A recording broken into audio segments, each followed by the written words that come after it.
Le monde du silence. Bonjour à toutes et à tous. Je suis au volant aujourd'hui d'une voiture qui allait bien pour la conduire, mieux d'une voiture que j'oserais qualifier de meilleure voiture hybride du monde. Ça va super loin. En tout cas, meilleure limousine hybride du monde, sans doute. L'hybride, j'aime bien ça, plus en tout cas que je n'aime les véhicules 100% électriques, auxquels je reproche un évident manque de versatilité quand il s'agit de les utiliser au quotidien comme unique voiture. Si vous avez la chance d'avoir assez d'argent pour avoir un engin qui vous permette de faire beaucoup de routes longtemps, typiquement des voyages d'autoroute en vacances, pour les vacances en famille, et un engin électrique qui permette de l'utiliser tel que on serait tous censés pouvoir utiliser les véhicules électriques, c'est-à-dire en ville ou sur des zones ZFE qui justifient de ne pas polluer, là ça s'entend. En l'occurrence ici il s'agit d'une NES classe S580E limousine. Limousine un peu plus de 10 cm de plus que la version courte entre guillemets qui fait déjà 5,17 m. Là 5,28 m à peu près, au bénéfice intégral de l'espace aux jambes pour les passagers arrière. Pas d'impact majeur au niveau de la maniabilité dans la mesure où déjà le véhicule est équipé de roues directrices à l'arrière de 4 degrés de 5, mais ici contre 1600 €, vous avez l'opportunité d'obtenir des roues arrière directrices qui tournent jusqu'à 10 degrés, ce que la voiture ne manque pas de vous indiquer en fonction du choix de menu que vous lui demandez. Et c'est assez rigolo. Alors vous pouvez pas faire les deux, regarder la route et regarder le menu, mais vous avez tous les inclinaisons, les angles de braquage, etc. Et vous apercevez d'ailleurs qu'il est assez rare d'aller jusqu'à utiliser les 10 degrés, mais que pour autant vous dépassez souvent 4,5 m. Donc bilan des courses, vous prenez l'option. Et ce faisant, vous perdez 1,90 m de diamètre de braquage. C'est juste du délire. La voiture d'ailleurs, pas dire braque sur place, on n'y est pas, mais aux 12 mètres et quelques imposé en temps normal, vous allez passer à peu près de 10 mètres. Résultat, vous avez le comportement en manœuvre d'un équivalent de classe A, une agilité qui est assez bluffante. Attention toutefois à une information que j'estime importante, c'est que si vous choisissez votre auto avec une montre différenciée, et c'est le cas dès que vous dépassez le 19 pouces, en substance, dès que vous prenez des jantes qui sont différentes de celles qui sont proposées d'origine sans supplément, vous perdez le choix des 10 degrés. Pourquoi? Parce que vous avez des jantes un poil plus larges à l'arrière. Ce faisant, qu'est-ce que c'est que cet engin et pourquoi je vous dis de but en blanc qu'il s'agit de la meilleure voiture hybride du monde? J'estime que la classe S est de loin la meilleure limousine du monde. Point barre. N'en déplaise à mes détracteurs, je ne vois pas qui pourrait légitimement ramener sa fraise en disant qu'il existe quelque chose de plus confortable et de plus abouti. Et Dieu sait que j'adore, entre autres, l'Audi A8, mais au niveau du confort, du watté, du toucher de route, c'est imbattable. Donc ça, c'est comme ça, pointe à la ligne. Ici, vous avez bien sûr sur cette version 580E la même suspension pneumatique. Elle est pourtant beaucoup plus lourde, on est à plus de 2,4 tonnes. J'ai ici une version limousine qui est donc encore un poil plus lourde. Par contre, je ne dispose pas de la transmission intégrale 4MATIC qui ne réclame qu'un surpoids de 40 kg. Et j'ai envie de vous dire, quand on a de l'eau jusqu'à la ceinture, on peut pisser dans sa culotte.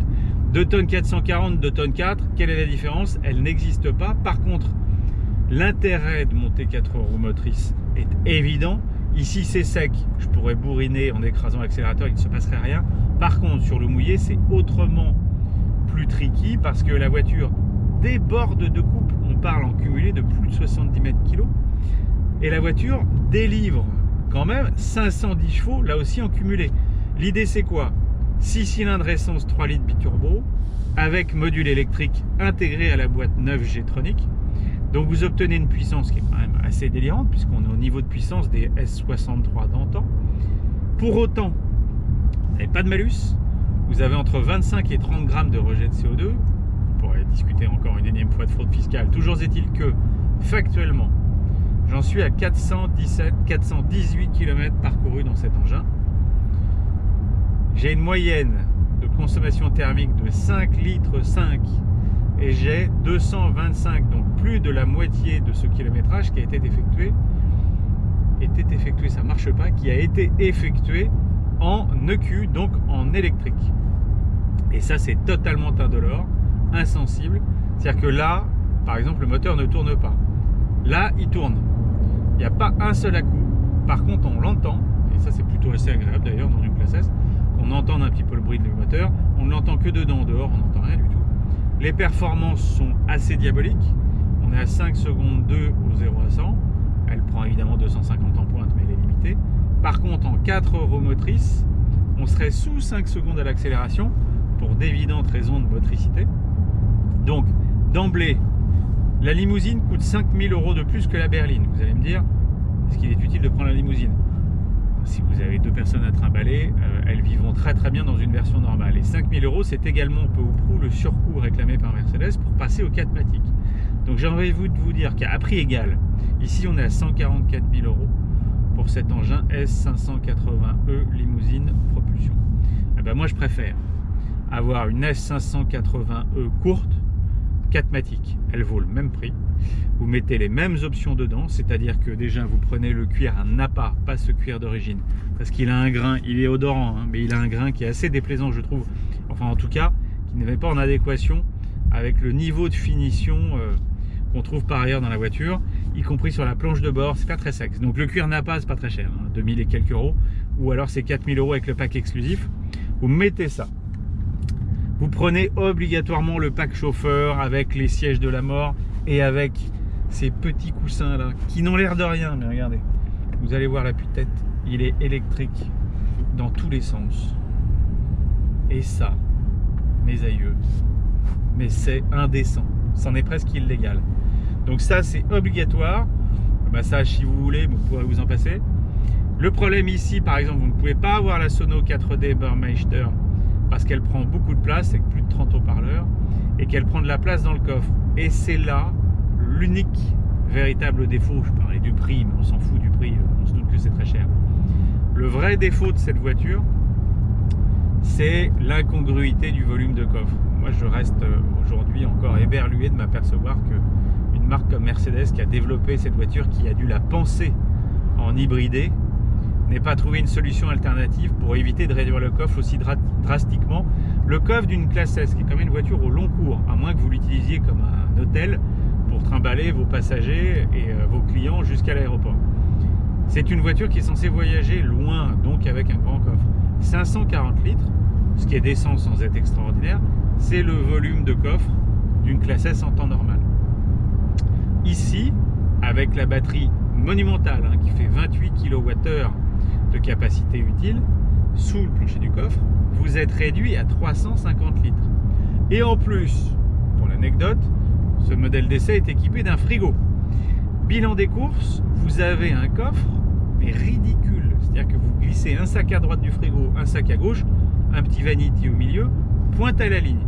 Sachant qu'en plus, vous êtes amputé par les câbles.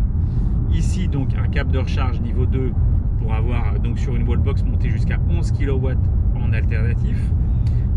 Ou avec un câble domestique qui permet de gratter 3 ou 7 en fonction de votre équipement. Et in fine, du coup, vous avez encore moins de place. Bon. Au niveau de la recharge, la voiture est autorisée à se recharger en courant continu jusqu'à 60 kWh. J'ai fait le test.